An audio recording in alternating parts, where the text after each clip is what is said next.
সুপ্রভাত বন্ধুরা। আজকের দিনটা খুবই সুন্দর।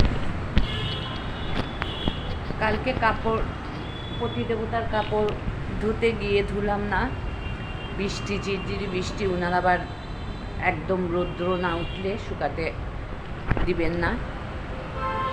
আজকে আমি এই কাপড়টা ধুয়ে নেব। আর সকালের চা এইসব খেয়ে নিয়েছি, সেটা আর আপনাদের সাথে আমার শেয়ার করা হয় নাই, কারণ প্রতিদিন আর চা খাওয়া এটা শেয়ার না করলেই হয়।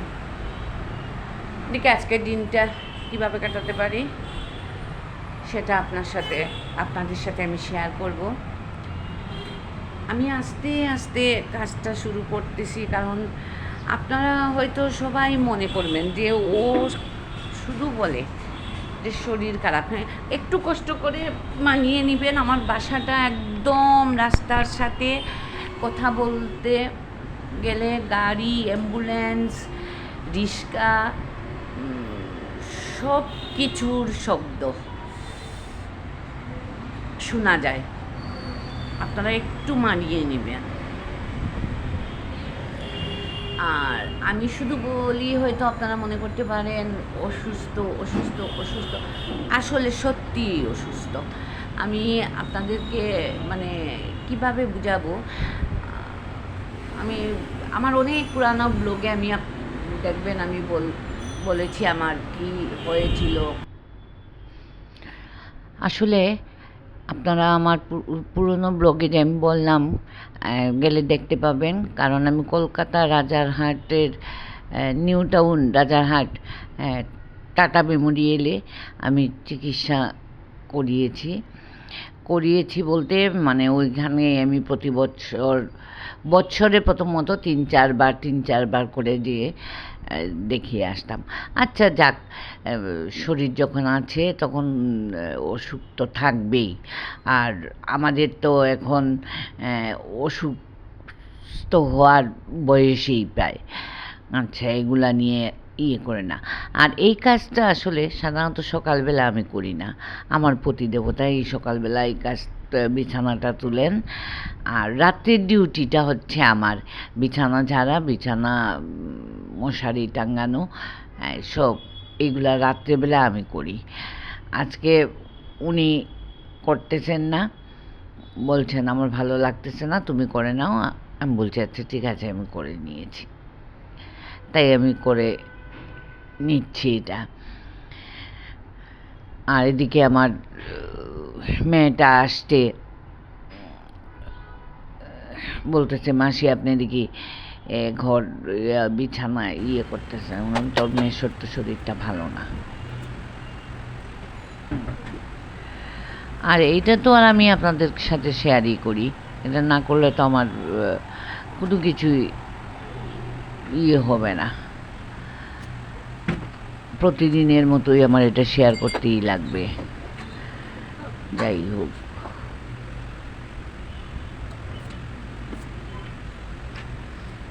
ঘর দুয়ার মোছা এগুলা আমাকেই করতে হয়। মাঝখানে যে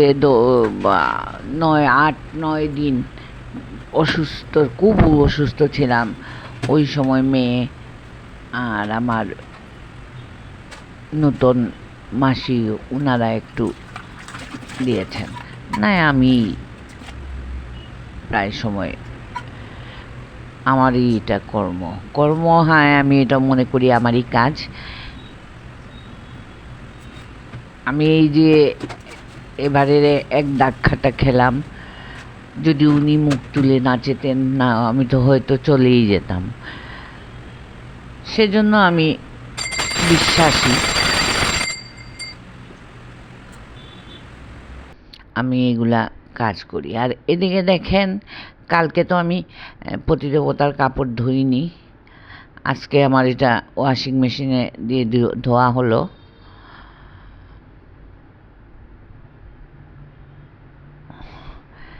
কাপড়গুলো ধুয়ে নিচ্ছি। আর এদিকে আমার দিদিকে বলতেছি যে কাপড়টা ও আচ্ছা, এই দেখেন আমার প্রতিদেবতা ঘড়ি নিয়ে আসছেন। উনি খুব খুশি। আমার জ্যাঠাতো ভাই কানাডা থেকে আসছে, উনার জন্য ঘড়ি নিয়ে আসছে। উনাকে আসলে সকালের টিফিন পাউরুটি আর জেলি।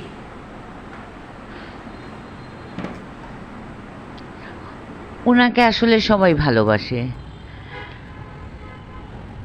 খুব।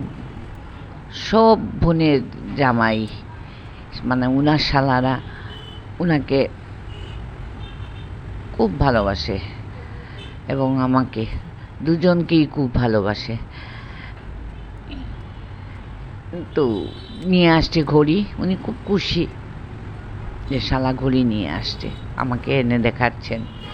আগের দিন আসছিল ভাই আমাদের জন্য, যা নিয়ে আসছে ওইগুলা দিয়ে গেছে, কিন্তু বোনের জামাটা রয়ে গেছিল ওর কোন লেদারে, তাই নিয়ে আসলো।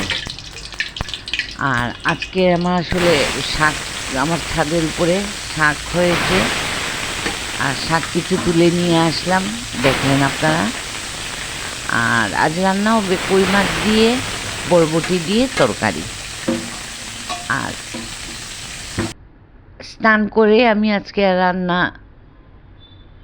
করি নাই, একদম কাপড় যখন ইয়ে করে মানে গা ধুয়ে ঠাকুর করে গিয়েছি, যে ম্যাক্সি পরে, সেই ম্যাক্সি পরেই আমি রান্না করে তারপরে স্নান করব, তারপরে আমি আবার ঠাকুর দেব। আমি রান্নাটা আগে সেরে নিচ্ছি আজকে, না প্রতিদিনই দেখেন আপনারা আমি পরে রান্না করি। আজকে আমি একটু মনে করলাম যে সাথে সেরে তারপরে ঠাকুর করে স্নান করে চলে যাব, তাই। আর এদিকে তো বরবটি দিয়ে রান্না করব, এর মধ্যে শস্য বাটা দিয়েছি, হলুদ, মরিচ, আদা বাটা। আমি কিন্তু সোমবাসে পেঁয়াজ বাটা দিইনি, কারণ প্রতিদিনই পেঁয়াজ বাটা দিয়ে তরকারি রান্না করা হয়। মাঝে মাঝে এরকম পেঁয়াজ ছাড়া খেতে ভালোই লাগে, তাই আজকের ইয়েটা হচ্ছে পেঁয়াজ ছাড়া একদম নিরামিষ, না মাছ দিয়েই যখন রান্না করছি কই মাছ, কিন্তু সব সময় তো পেঁয়াজ খেতে ভালো লাগে না, কালিজিরা দিয়ে খাওয়া যায়। কিন্তু আমি আজকে আর কালিজিরা দিইনি, গতকালকে পাবদা মাছে কালিজিরাটা দিয়েছিলাম, সেই জন্য।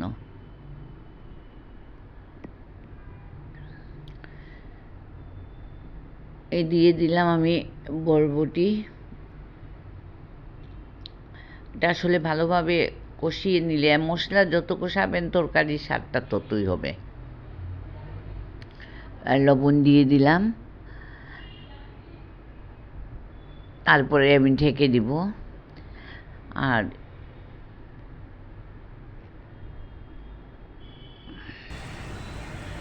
ঢাকনাটা তুলে দিদিকে বলছি শাকটা রান্না করার জন্য। এখন একটু ঝোল দিয়ে দেব। মাংস রান্না করেছি, ওইটা আপনাদের সাথে শেয়ার করি নাই, কারণ মাংস আমি আরও অনেক দিন রান্না করেছি, শেয়ার করেছি। এই তরকারিটা আমি আপনাদের সাথে কোনোদিন শেয়ার করি নাই, তাই আজকে আমি এটাই শেয়ার করলাম। আর শাকটা দিদিকে বলছি তুমি রান্না করে নিও, একদম ফরমালিন ছাড়া শাক, খেতে মজাই হবে। একটু বকলা দিয়ে উল্টো টকবক টকবক করে, তারপরে আমি মাছটা দিয়ে দিব। এখন একটু ঢেকে দিই।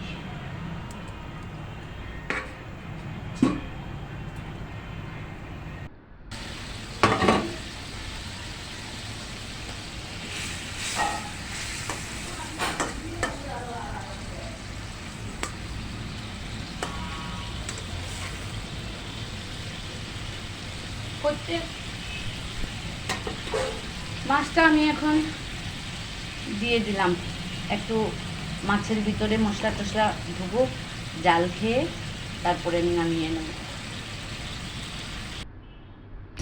রান্না হয়ে গেছে দেখেন, বরবটি দিয়ে মাছ, আজ আসলে স্নান করব, এই ঠাকুরের বাসনটাও মেজে নিলাম।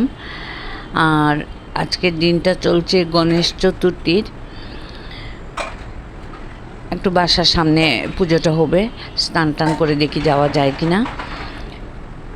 আর ঠাকুরের বাসন টাসন মেজে তারপরে স্নান করে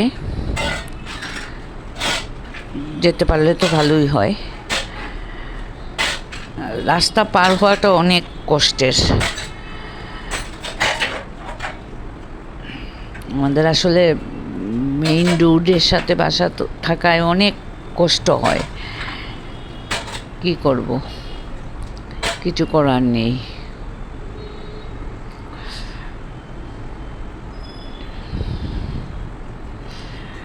আর বিকেলের কাজগুলো তো সাধারণত আমি অনেক সময়ই আপনাদের সাথে শেয়ার করি না।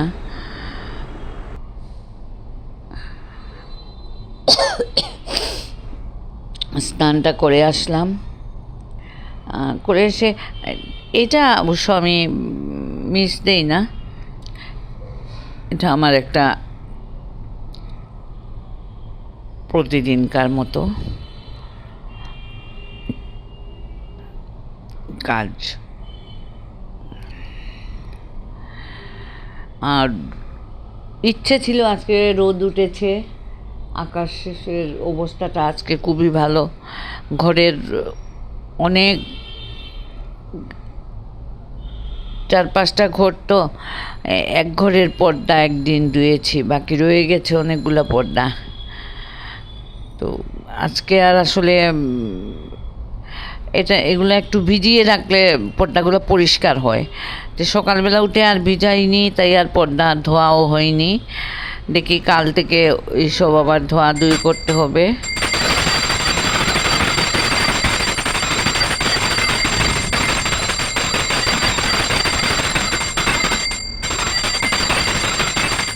আরতি দিয়ে দিচ্ছি।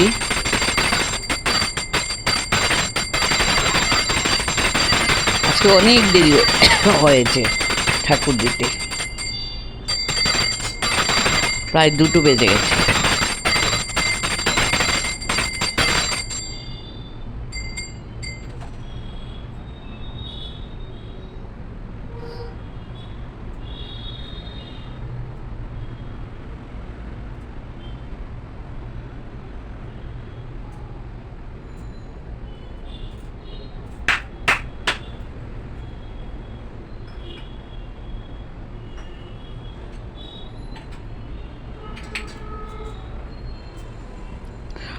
উঠেই চলে যাব এই গণেশ চতুর্থীর অনুষ্ঠানে।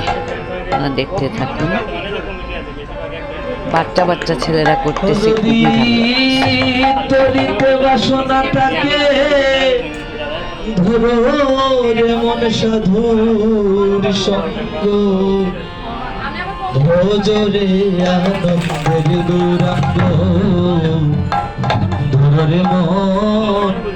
সাধুর সঙ্গ ভজরে আনন্দের গৌরাঙ্গ। যদি তরিতে বাসনা থাকে। আজ গণেশ চতুর্থী, কিন্তু আমার বাসায় অবশ্য গণেশ চতুর্থীর পূজা হয় না। আমার বাসার রাস্তার উল্টো দিকে একটা ইয়ে আছে, আকড়া, ওটাকে আকড়াই বলে, ওই মন্দিরটার মধ্যে পূজা করছে ছাত্ররা, বিদ্যার্থী সংঘ নামে। একটু গেলাম, বলেও গেছে যাওয়ার জন্য, তাই একটু গেলাম, গিয়ে একটু বসে তাদের অনুষ্ঠানটা দেখিয়ে আসলাম, ভালোই লাগলো। আজকের মতো আমি ব্লগটা এখানেই শেষ করলাম। রান্নাবাড়া সব কিছুই দেখালাম আপনাদেরকে। যদি ভালো লাগে তাহলে একটা লাইক, কমেন্ট, সাবস্ক্রাইব করবেন।